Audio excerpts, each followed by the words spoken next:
Hi, everyone. Welcome to this episode of Chat with the Experts. My name is Shawn Young. I'm the CEO and co-founder of Classcraft, and I am super excited today to be having a conversation with longtime collaborator, dare I say it, a friend, Dr. Maurice Elias, and who has been doing some fantastic work on the research side for years and years and years around social emotional learning, character development, equity, cultural responsiveness. So I'll read his bio in a second, but thank you so much for being here, Maurice. Really appreciate it.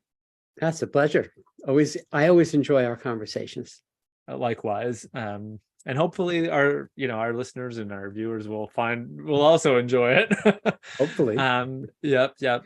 So just as a reminder, Chat with the Experts is a webinar/podcast series that we're putting on here at Classcraft, and our goal is to help bring the perspective of education researchers in a digestible, easy to hear format for educators. The truth is that educators need this information. Unfortunately, it's hard to get. It's often, in long papers or in books, time consuming. Our goal here is to, bring some of these ideas to the stage in a way that you can, listen to while folding your laundry or, doing the dishes. So without further ado, I'll read Dr. Elias's bio here, and we'll get started. So Maurice J. Elias, PhD, is a professor at the psychology department of Rutgers University, and he's the director of social, emotional, and character development lab. That's secdlab.org, secdlab.org, if you want to find out more. Also the co-director of the Rutgers-based Academy for SEL in Schools, which offers online certificates in SEL instruction and school leadership. You can find out more about that at selinschools.org, schools with an s.org. And he's also a member of the leadership team for SEL for NJ, so that's SEL for New Jersey, and SEL for US. So you can also find out about that at SEL number 4, so for us.org. He received the Joseph E. Zins Memorial Senior Scholar Award for Social Emotional Learning from CASEL, the Sanford McDonald Award for Lifetime Achievement in Character Education, and the Lifetime Achievement Award from the European Network for Social Emotional Competence. Research interests include social emotional character and purpose development in schools and families, promotion of anti-racism, and SEL implementation. Recent books include Nurturing Students' Character, Everyday Teaching Activities for Social Emotional Learning, Social Emotional Learning Lab, a comprehensive SEL resource kit, and the just published Morning Classroom Conversations, Build Your Students' Social Emotional Character and Communication Skills Every Day, Addressing Equity Through Cultural Responsive Education in SEL, and Students Taking Action Together, 5 Teaching Techniques to Cultivate SEL Civic Engagement and a Healthy Democracy. So that's a lot. And I have to say, I'm personally super excited to be, sharing your work here, because SEL is become such a topic. Let's just call it a topic in the last, 4 or 5 years. But you've been at this for 30 plus. So your perspective is super interesting. Before we get started, though, I want to personalize this, and my icebreaker question is always, what is your hobby? So go ahead. Yeah, it's interesting. I'm not even sure what a hobby is. There's a lot of things I like to do. I'm a big sports fan. I follow the New York sports teams pretty avidly. I'm a big fan of my grandchildren. I follow them even more avidly than I follow my sports teams. I don't know. Is that a hobby? Sure is. Yeah. Yeah. That counts. So yeah. I'm very interested in current events and history. So there's a lot of things that captivate my interest, and part of the reason for that, honestly, is that if we're not connected to what's going on out there in the world, then our technical work, our SEL work, is not going to connect anything. And so I find there's a terrific synergy between the things that I'm interested in and the interest I have in social, emotional, and character development. So why are you interested in social, emotional, and character development? Well, you were generous in a way when you said I've been doing this for 30 plus years. I've been doing this since the mid 70s. Okay. Well, there you go. The 1970s, not the 1870s, the 1970s. So let me just clarify that. I have always had this strong feeling around equity, that people should have equal opportunity to do things, and that we should all have a chance. And looking around, we see that has not been the case. And so, in the early part of my career, I was interested in the why. So why is it that this is true? What is missing? And so I really focused a lot of my early career on the research side of things, to articulate what are the skills that really matter in life, that if you don't have them, you're at a real disadvantage. And then how do we get these skills? Who gets them? Who doesn't get them, et cetera. And then in the more recent part of my career, it's more about, okay, now that we know a lot of stuff, how to put it into practice. So, a lot of the things that you talked about, some of the recent books, are all designed to put this work into practice and to reflect what people are doing out in the field and capture it so people can implement it. And one thing you didn't mention that I think fits in an important way in what you were saying is that I have a blog for Edutopia, and I've been doing that for over a decade, and I learned from the Edutopia editors how to write, basically. How to write for the readers, not how to write for myself, how to write for my colleagues in academia or people at Castle, but how do I write for the third grade teacher in the school down the street? How do I write for the high school teacher who's got loads and loads and loads of students in his or her social studies class? And they don't have a lot of time to read a lot of stuff.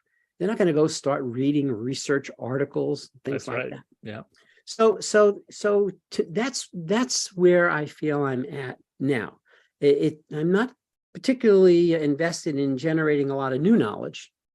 I am invested in figuring out how do we take what we know and make sure it gets to the people it needs to get to. Mm-hmm.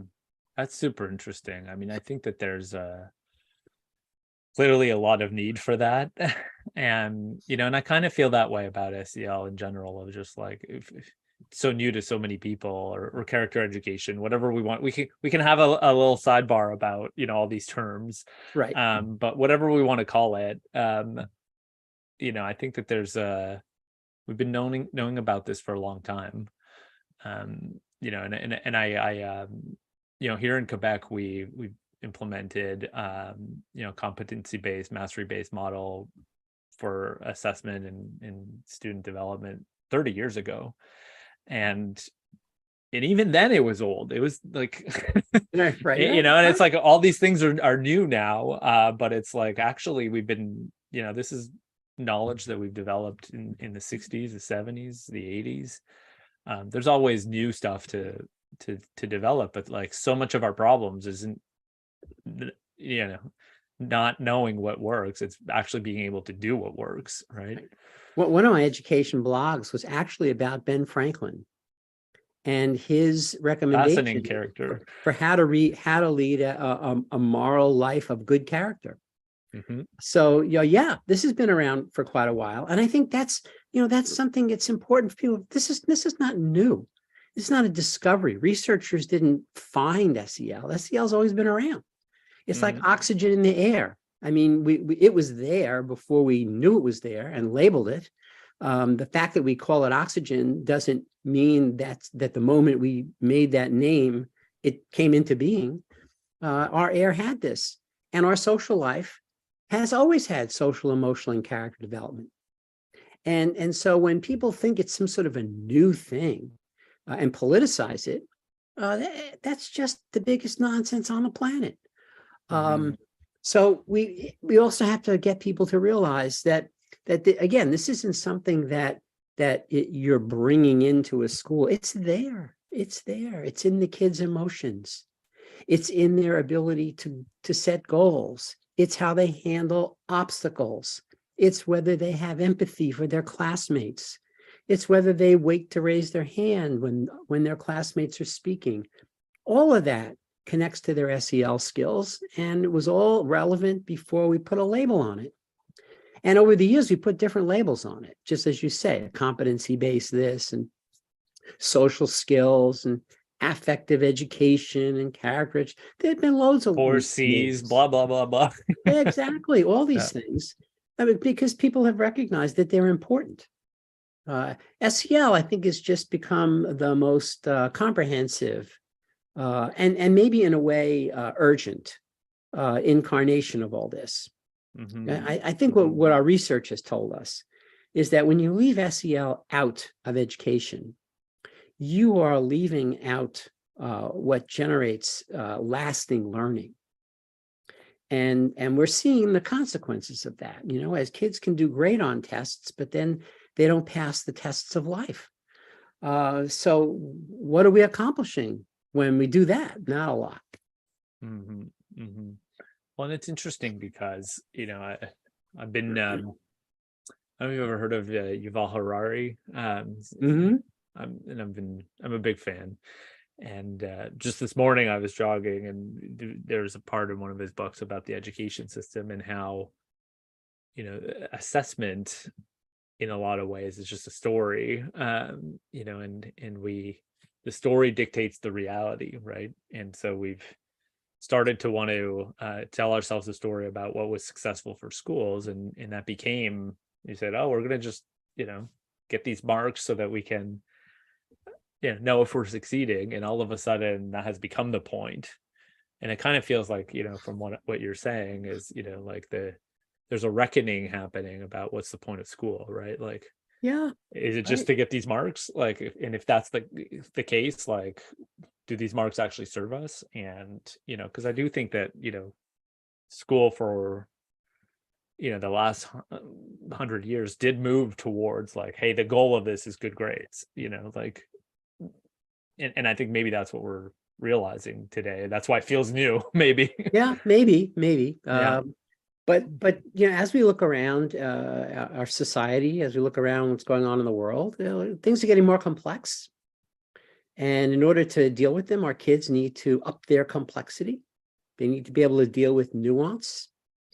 They need to know what they think and why they think it. And so let me give you an example of how SEL simply done can promote that skill set in a really big way. In our Students Taking Action Together approach, which we call STAT, Students Taking Action Together, we have a series of instructional techniques that teachers can use very easily in the course of their day. So you take a statement, you put a statement up in front of the kids that may be relevant to what you're studying. I'll give you an example. It's possible for gangs to serve a useful purpose. Okay? And you put that out there for the kids, and you ask them, do you agree? Do you disagree? Or you're not sure? If you agree, if you say yes to that statement, you go to that side of the room. If you disagree, you say no to that statement, go to that side of the room. And if you're not sure, maybe you go to the back of the room. And then all the kids get up, they go to the different sides of the room, tell them, okay, now in groups of 2 or 3, talk to each other about why did you say yes? Why did you say no? Why did you say maybe? And they do that. And then you ask them the different trios to report out. And so you hear from the yes kids different reasons why they said yes, different reasons why they said no, different reasons why they said maybe. Sometimes you ask a question and it turns out that all the kids say yes or all the kids say no, but they still have different reasons. After they've all done that sharing, they sit down. There's no answer. There's no right answer. What did we accomplish? We accomplished, first of all, getting the kids to think about their opinion and justify it. Other people heard it. They listened to it. And they realized that, wow, we can have different opinions. We can even have the same opinion for very different reasons. As you replicate that little activity, which doesn't take more than 5 or 10 minutes, as you replicate that activity in your different subject areas, and across whatever it is you're actually studying, then you begin to get in the kid's mindset this idea of, well, there are more ideas out there than just mine. And isn't it interesting that a kid that I didn't know very well had that to say? And isn't it interesting that a kid whose opinion I thought I knew said something very different? And just imagine this kind of yes, no, maybe technique put into health education, right? With regard to nutrition. It really doesn't matter if we eat a lot of fatty food. Okay, yes, no, maybe. Right? Now, in reality, after you do something like that, then send the kids off to do some research. Read some stuff. Look at what's in your syllabus. Then come back. Re-ask the question. See if kids have modified their opinion. If so, why? What did they read? What did they look at that led them to change their opinion? And we're living in a society right now where people don't change their opinions too easily. That is an important skill, to be able to look at evidence and re-look at your position, reconsider it, not necessarily change it, but at least reconsider it. Boy, that's a big one. It's very SEL. But on the other hand, it's not earth-shaking, but it just shows you how these SEL considerations are embedded in our everyday instruction and with implications, big implications for our society. Interesting, because there's a few things that I find interesting in what you're saying. Specifically the activity. I used to do that all the time when I was teaching science, and I would confront students with scientific theories that were bad and ask them to one of my favorite ones I ever did was with, believe it or not, I was teaching 16-year-olds in science, and realized as we were talking about environmental science, they didn't really have a good grasp of what an island was. And so I had here's 3 drawings of an island. Is it a floating piece of land?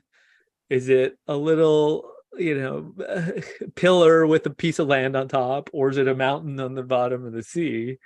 And it's the exact same thing. And most of the kids didn't pick the mountain on the bottom of the sea. But it's super interesting because they argued about it. And to your point, I think that, a lot of what's happening, one of the barriers we're seeing for SEL implementation, I think, is people thinking they have to teach it separately, I'm going to teach this topic, but in fact, teaching strategies can have that be embedded, in a content area that's, about geography or whatever, has nothing to do with SEL, but it does have to do, to your point about, forming your opinion and changing it in the, in the light of facts, for example. Right. We bring that into everything we do. Another example, in any subject area, isn't it important for our kids to know how to deal with obstacles or failure or difficulty? That's right. I have a strong opinion about this one. As a gamer, games are really good about teaching us, to persevere in the face of failure. Yeah. But sorry, I'm passionate about this topic. Yeah, well, I know. and I think that's one of the things that makes Classcraft so valuable, is because you've embedded that in there. And then the same thing is true with the quests that are part of Classcraft. Mm-hmm. But that's what we need to do. We need to recognize that if kids are going to persist in whatever subject area we want them to persist in, we also have to acknowledge that they're going to run into some rocky roads here. because that's just a necessary part of learning. And so then what are our strategies going to be when we hit those rough spots? And so I recommend that teachers, as they're in the beginning of the year, have a conversation with the kids. Say, well, what will you do? What do I, as the instructor, want you to do? What are you going to do when you don't understand what's going on? Just shut up and hide? It's funny because in the university, when I teach at Rutgers, no one wants to raise their hand. Yeah. In an auditorium, each person tries to position themselves directly behind the person in front of them so that there's no opportunity for me to make eye contact with them and realize they don't know what's going on. And I tell them, I know that you don't know what's going on. And you know that I know that you don't know what's going on. And I know that you know that I know that you know what's going on. So we talk about this stuff. And we have to talk about it, but that's the social emotional part of learning. That's why SEL is a lousy term, quite honestly. And we've used social, emotional, and character development because everybody understands that we all develop socially, emotionally, and our character develops. But really, it's the social, emotional aspects of learning that we're trying to highlight here, and to recognize that you can't put that in the locker when the kid comes into school. They don't put their social and emotional issues in the locker. They have those issues with them every minute. In your class, in my class, in the gym class, in the lunchroom, in the hallway, they got that stuff. And those things almost sit in between the teacher and the learner. And if we can't get that to be a facilitative relationship, then we're fighting against things. That's why having a classroom environment that's positive, welcoming, and supportive makes a huge difference to learning. I sometimes talk about a radio, really fantastic radio, with the most brilliant receiver. And so the music that comes in is going to be reproduced fantastically. But if it's not turned on, it doesn't matter how good the quality of the broadcast is. And if you play it louder or longer, like a longer school year or a longer school day, if the thing's not turned on, it's not going to matter. So that's why we've got to inspire our kids. We've got to why are we learning this? Why are we doing this? Who else has done this in the past? Why did these people create this? Did people create algebra because they hated, like the 10th graders? Yeah. Was that their goal, or were they trying to solve a certain problem at a certain period of time? And maybe that's going to be relevant in the future to you. Maybe not, but at least you may be interested in the fact that these subject areas that we're not interested in were created by people we are interested in. So there's a lot that we can give kids to inspire them to click open the receiver so they can bring that stuff really and deeply and truly into themselves, which is what we want in learning. That resonates so much for me. My mission in education has been and continues to be to make school meaningful. And and I think that there's it's way easier to do than we think it is, to be honest. We have a question here from the audience, Maurice, which is, do you think COVID has had a direct effect on the social emotional needs of children over the past 3 years? More positive or more negative? As a follow-up, what's your stance on COVID and how that has played out? Well, I'm against it. That's my stand. Just to be clear, I know it's controversial, but I'm against COVID. Look, it's not COVID itself. It's what COVID has created. It's the disruption of relationships. It's the difficulty that it's brought into our households as people have tried to manage their workloads and their family and all those very specific circumstances that COVID creates have led to challenges mental health challenges as a result of COVID. But it's also done something else. It has also shed light on the fact that there are many households that were experiencing those same difficulties before COVID. Mm-hmm. And so those of us who weren't alert to that should now have a tremendous empathy for what many people, because of poverty and other reasons, poor health, have been experiencing in an ongoing way. And what I worry about, quite honestly, is that the lessons of COVID are going to fade fast from us. Mm-hmm. And we're going to lose sight of the fact that we are no better than the least of us. And so when we forget about those who are disadvantaged, we are not advantaging ourselves by doing that. And COVID opened up that window. It taught us about this whole group of people, of first responders.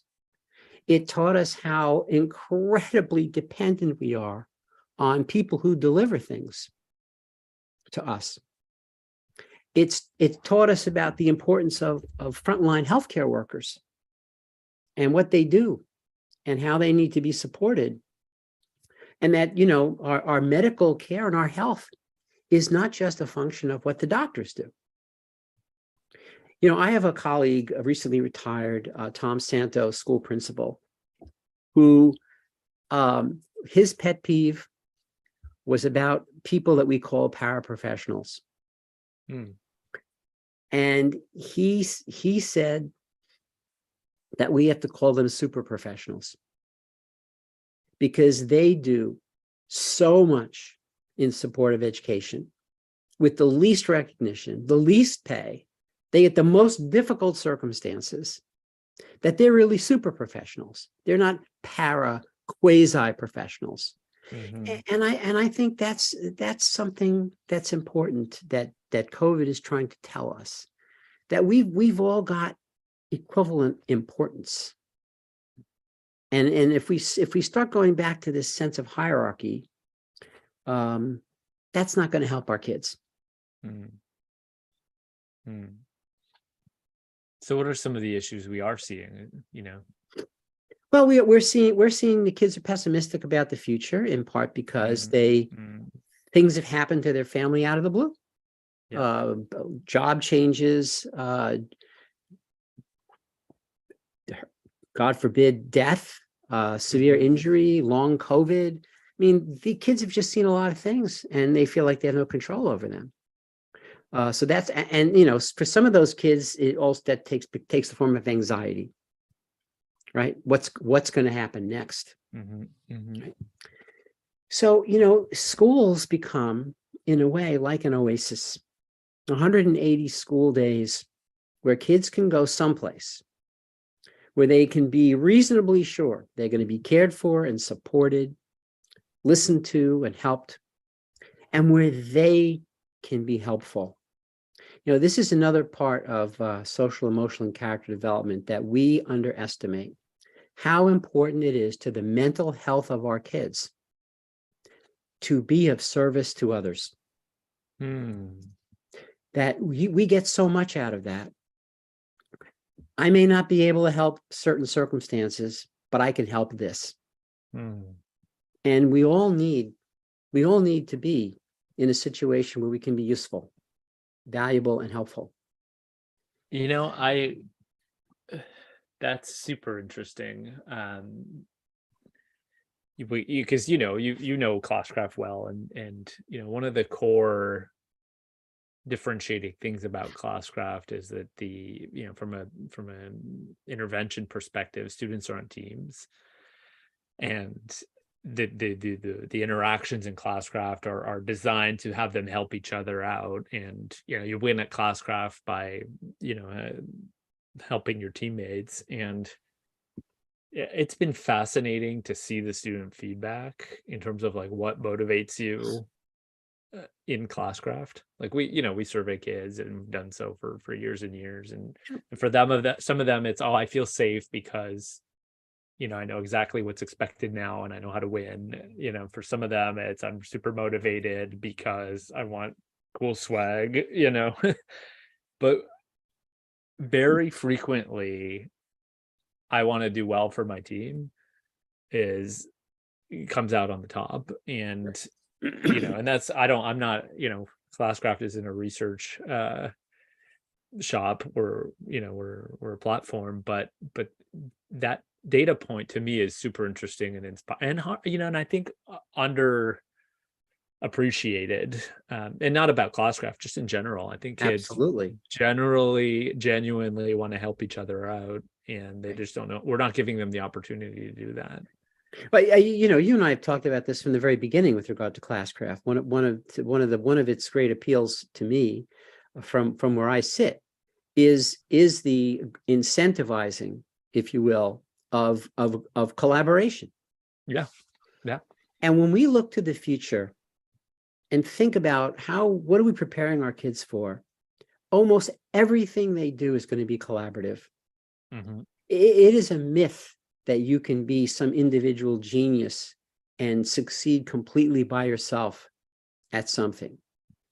And so the more, in the context of education, that we encourage collaboration, that we use pair sharing and small group conversations in our classrooms, we are building SEL skills. And this is why I often say that we don't have to think about adding SEL on as much as just adding SEL in, by activating the skills that the kids already have.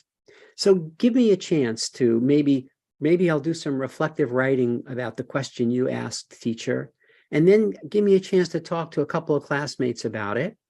And then we'll have a group discussion about it, right? Don't just jump to a group discussion. Give everybody the chance to learn how to articulate their views, hear each other, and come to some consensus about what we think, right? And share that with everybody. These are extraordinarily valuable skills that we need our kids to get. Because if they go into the future, into the workplace, into college, thinking that they're the end all and be all, they're in trouble. Yeah. They're in trouble. I work in the university, obviously, and I have students applying to grad school. And I tell them, if you have a 4.0 index, absolute perfection, there's going to be about 20 other people applying to the grad school with a 4.0 index. So what ultimately differentiates you is not your absolute scores.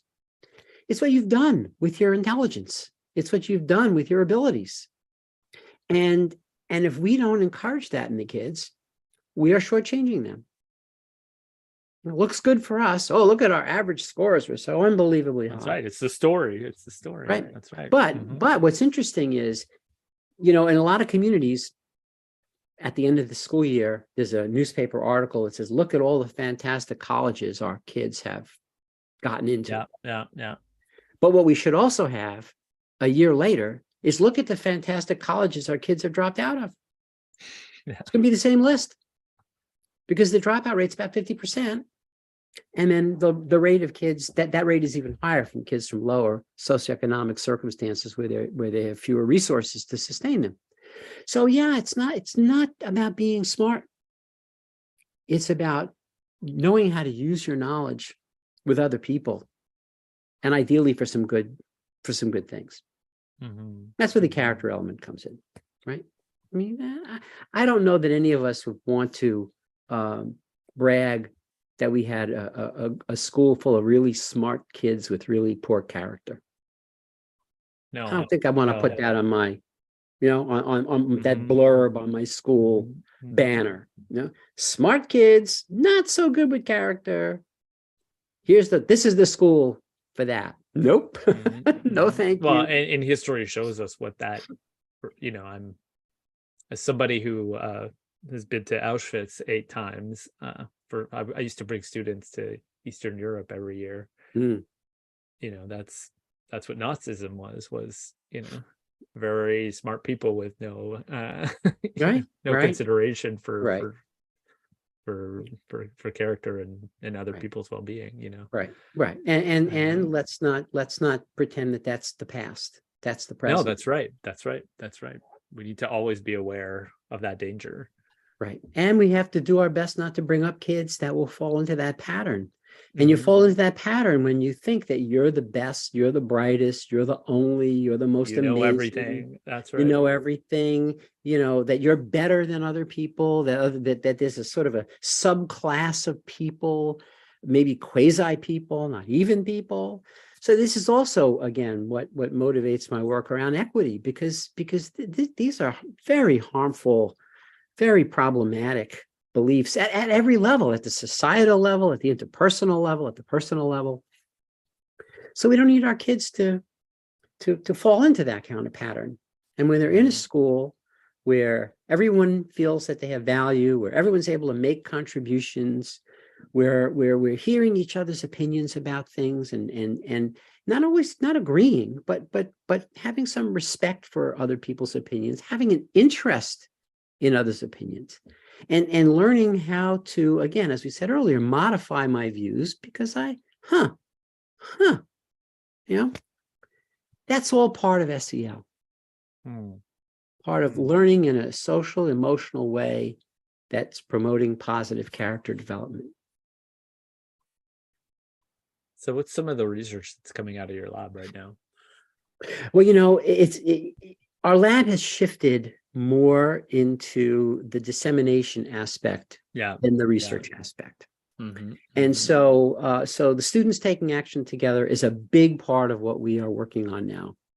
What instructional strategies can we embed into social studies, civics, history in particular, also language arts and STEM, like yes, no, maybe, that will make a difference in the kids' abilities as they get older. Another one of these strategies that we've worked on is something called respectful debate, respectful empathic debate. And the key element in that, and this is a technique that many educators, I think, can use to great benefit, is after one side presents their side, before the other side does any refutation, they have to articulate what the first side said accurately. That is not easy to do. No, that's hard.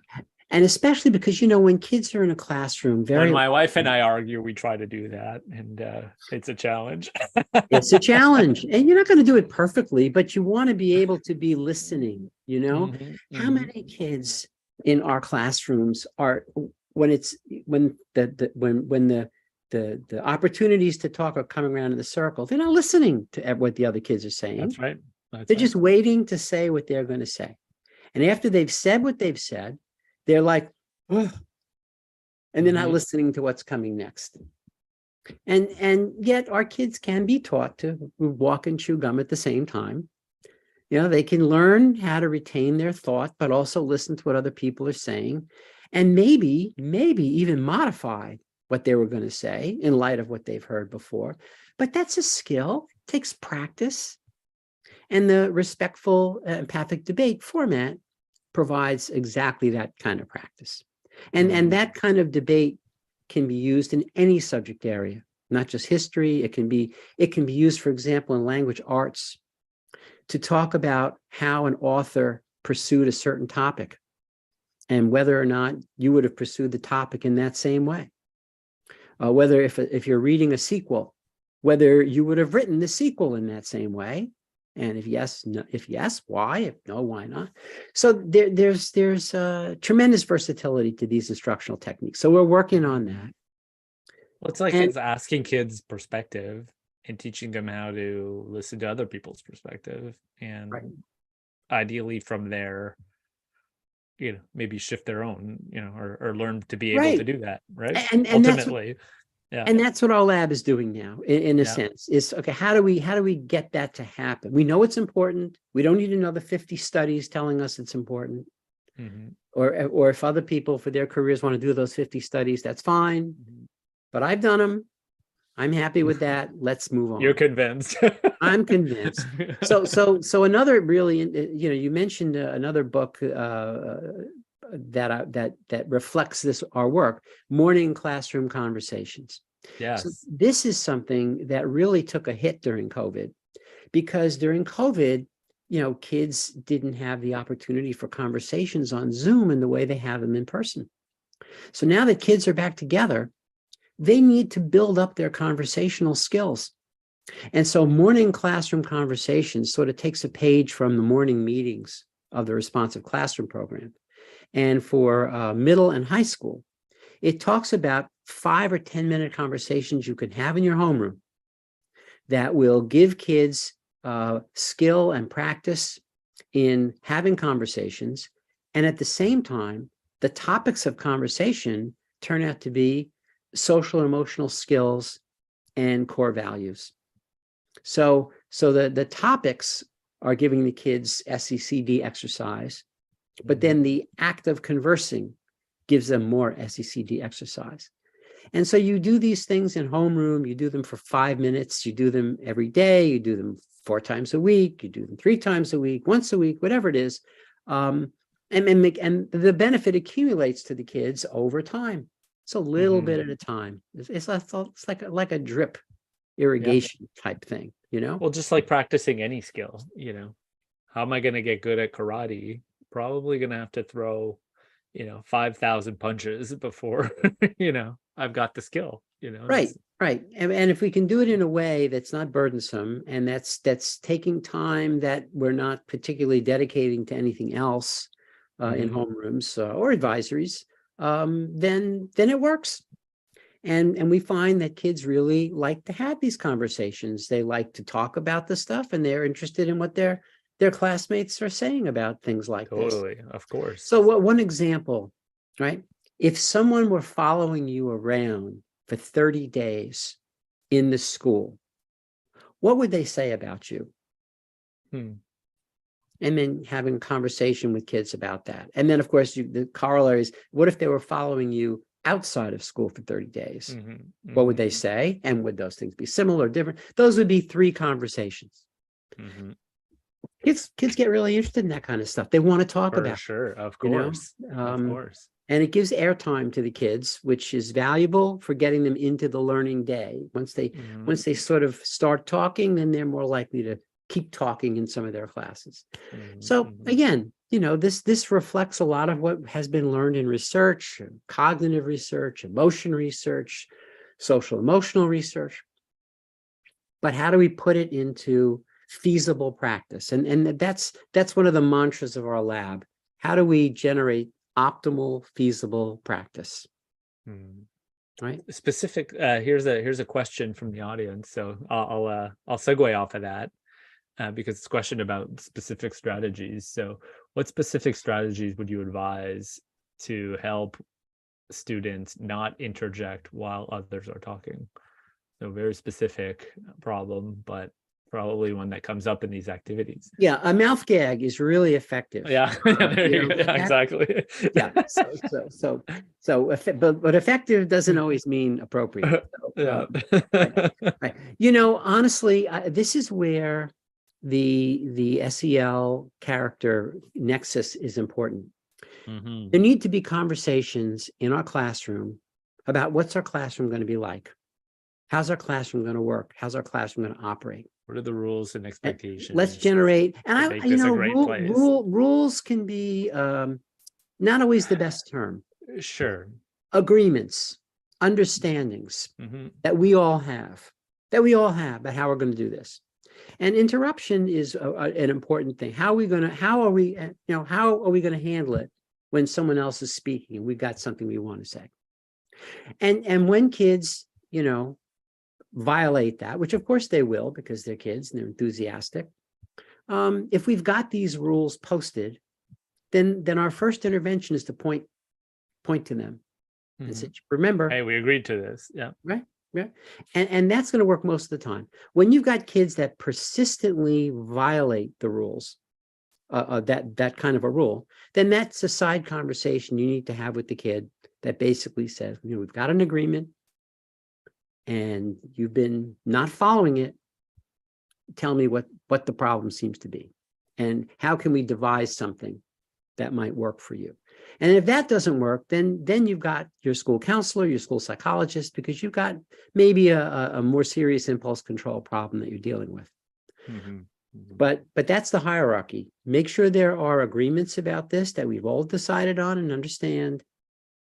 Point to them when they're being violated, remind them, remember, we had this. And then the individual conversation, and then getting. Well, and I would add to that, maybe, from my lens, when the behavior is corrected, praise, right?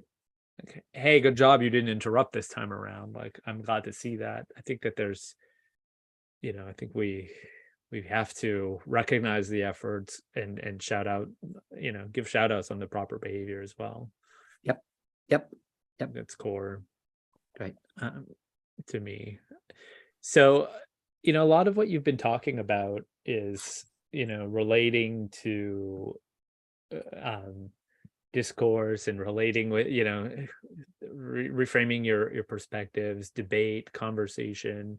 What about some of the more like internal skills we see in, common castle type frameworks, where, self-management, for example, is one of the rubrics in castle, but, social emotional learning and character development have a very they always have this relating with others, dimension, which I feel like we've talked about. What about relating to self? What are some strategies you guys have been developing?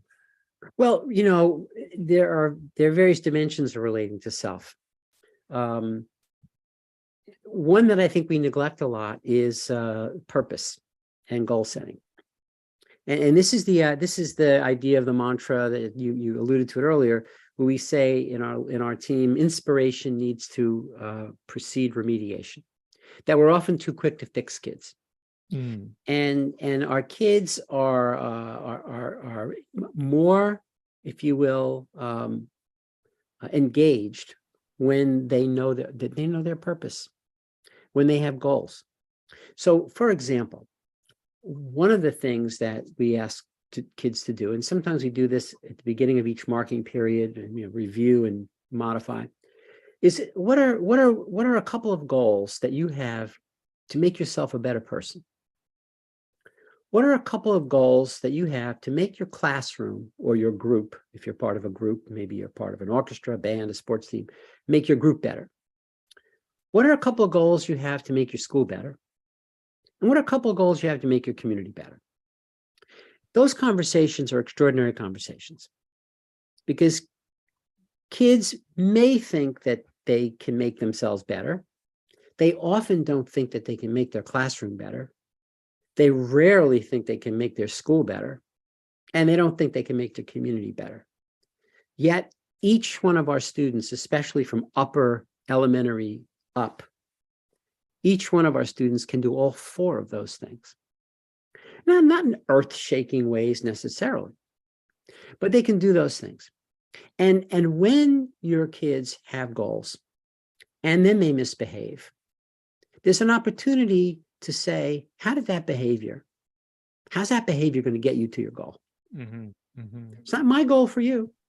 It's your goal for you. And how can we modify that behavior to get to the goal? So rather than sort of having this disconnect of this behavior that we're trying to modify or eradicate, we're connecting it to my goal, to me. It's for me that I want to modify this behavior, not for you, not for the school vaguely taught. It's for me, and for my classroom, and for my school, and maybe for my community. So it puts things into a perspective. Mm-hmm. Right? So I can teach kids a self-calming skill, but I'll be more effective if I'm giving them a reason to calm down. Yeah. That And isn't like calm down or you will be punished, right? exactly. It's their Right. own reason, right? Calm down or else. Yeah. Right. It's calm down for you. It's calm down for your goals. And then as kids get older, we start to talk to them explicitly about the concept of purpose and having a purpose. And if you want to, if any language arts teachers out there, as you're teaching your kids to write essays, if you want to give yourself and your kids a treat, have them go and ask family members what their purpose in life is.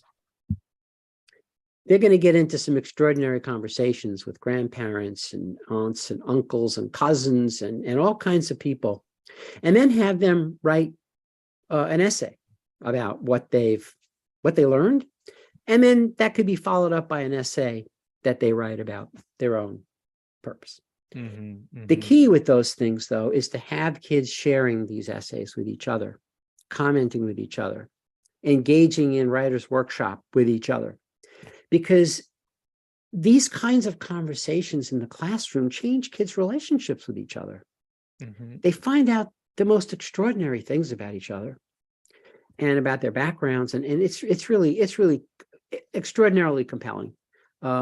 We've done this. We've done this over multiple years in a large urban school district, and the teacher's comment was that these essays were like X-rays to the soul of the kids.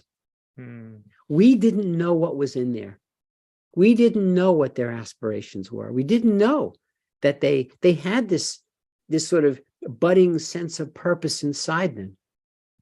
And as this goes back to what you were saying earlier, Shawn, as we've gotten so focused on grades, we sort of can lose the soul of the child. Yeah. And this helps to bring back that greater balance, to bring the humanity back to the child. And they're not just a student. They're if you will, they're like a citizen in embryo, as Janusz Korczak referred to young people. It's interesting. I think this is such a profound and important conversation, and it goes back to what I was saying earlier about giving school meaning, right? It's, meaning generation. I think one of the challenges, that I've seen, and that maybe this is more of a high school, I was a high school educator for a long time, but, the conversing and exchanging with 15, 16, 17-year-olds and asking them those questions, and them just completely unable to formulate purpose or goals for themselves, which is, super disheartening. But how do you do that? How do you help them? I can just imagine, like, hey, what's your purpose? What are your goals for you, your community? Like, I don't know. And I have no way of knowing. Like, how can we help them move down that train of thought? Right. Well, there is a sort of a developmental trajectory that one can follow with this. For example, one can have students read biographies, and in reading biographies, begin to articulate what people's goals are and purposes are at different stages of their life. You can do that even when kids are very young, with characters, even in picture books like The Cat in the Hat. Sure. What's the cat's goal here? It begins to connect the language to students. Look, everything we're talking about, the reason we call it social, emotional, and character development is because it develops over time. And so if our high school kids are extraordinarily pessimistic and have a difficult time focusing on their sense of purpose, it's not something we're going to snap our fingers, It's sad, because there may be limits to how far we can get them to aspire to, and which is why we have to start earlier. Thinking big picture here, this has to start earlier. It accumulates over time, so that we're not seeing what we're seeing in the high schools. But with the kids in the high school, there are a bunch of questions that we recommend asking. For example, when do you feel you're at your best? With whom do you feel you're at your best? Name an example of a time when you helped someone and felt really good about it. These are things that begin to connect them up with things that can be at least goals. What are their values, at least? Identifying what their values are. That's right. Exactly. And so if I have values, then that already tells me the kind of person I want to be. You should have goals that are commensurate with your values. So you scaffold off of those things. Right. Exactly. That's super interesting. You know what? An hour has already gone by. I don't know. Can you believe it? Not really. It just flew by. Thank you so much for your time. I'm sure it was valuable to everybody listening to hear your thoughts on this. Super inspiring. You know, I have a lot of respect for your perspective here. It's very humanistic. It has a lot of belief in, you know, the potential for all these kids to succeed. And I think that the core values, to speak back to values that you're bringing to this conversation are super important, as it's getting, you know, so polarized now.